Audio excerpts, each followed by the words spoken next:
ফাঙ্গাসটা কি আসলে? ফাঙ্গাস কোনো ভাইরাস না, ফাঙ্গাস কোনো ব্যাকটেরিয়াও না, এবং এটা এমন কোনো প্যারাসাইটও না যেটা পরজীবী আমরা বলি।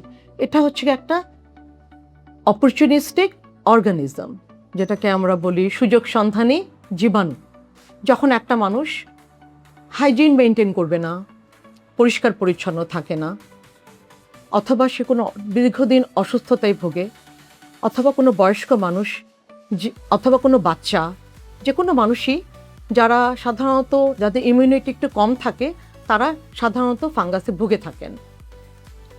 এখন ফাঙ্গাসকে নিয়ে আমরা বলতে পারি যে ফাঙ্গাসটা হচ্ছে একটা ছত্রাকজনিত খুবই ছোঁয়াচে একটা রোগ।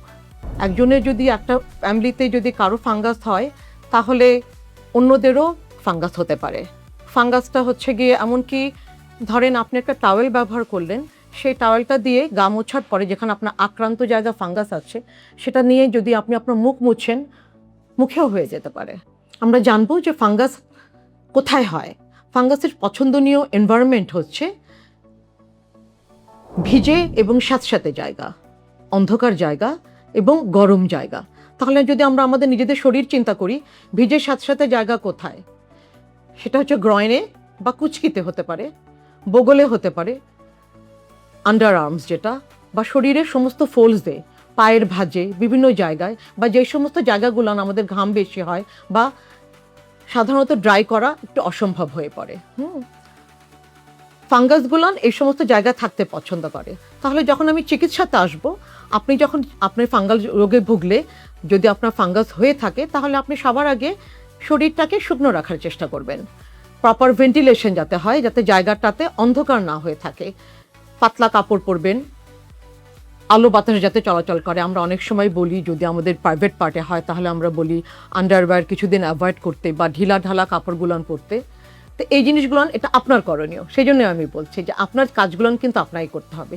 যদি আপনার ওজন বেশি থাকে, কেউ কেউ আছে একটু স্বাস্থ্যবান ব্যক্তি, তাদের কিন্তু ফোল্ডসগুলো খুবই ভেজা থাকে সব সময়ের জন্য, তাহলে আপনি সমস্ত ডাক্তারদেরকে দেখান, তারা সব রকমের ওষুধ দেখ না কেন, ওই জায়গাটা যদি আপনি শুকনো রাখতে না পারেন তাহলে কিন্তু আপনার ফাঙ্গাস কখনো ভালো হবে না। হ্যাঁ, আপনার কাজটা কিন্তু আপনাকে করতে হবে। তাহলে বাজারে যেমন পাওয়া যাচ্ছে বিভিন্ন রকমের অ্যান্টিফাঙ্গাল সোপ পাওয়া যায়, অ্যান্টিফাঙ্গাল পাউডার আছে, সেগুলো ব্যবহার করবেন। ওগুলো ব্যবহার করলেও কিছু জীবাণু, অনেক জীবাণু আপনার হচ্ছে গিয়ে মরে যাবে।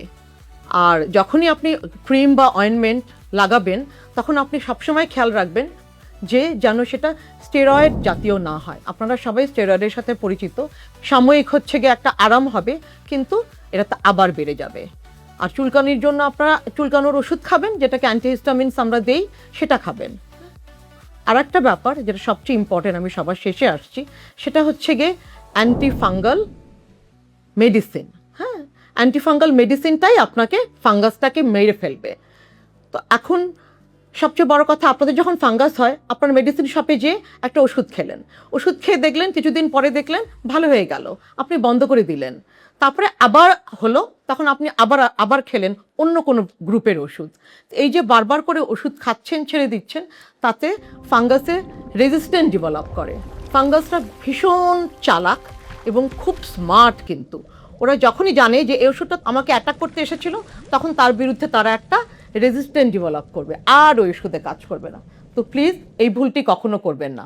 যদি কোনো ওষুধ খান সেটা আপনি প্রপার ডিউরেশন এবং প্রপার ডোজে খেতে হবে। সবচেয়ে ভালো হয় ডাক্তারের পরামর্শ মতো খেলে, তাই না? সে আপনাকে এবং ফলো আপ করবেন, ডাক্তারই আপনাকে বলবে যে আপনার কখন আর খাওয়ার দরকার নেই।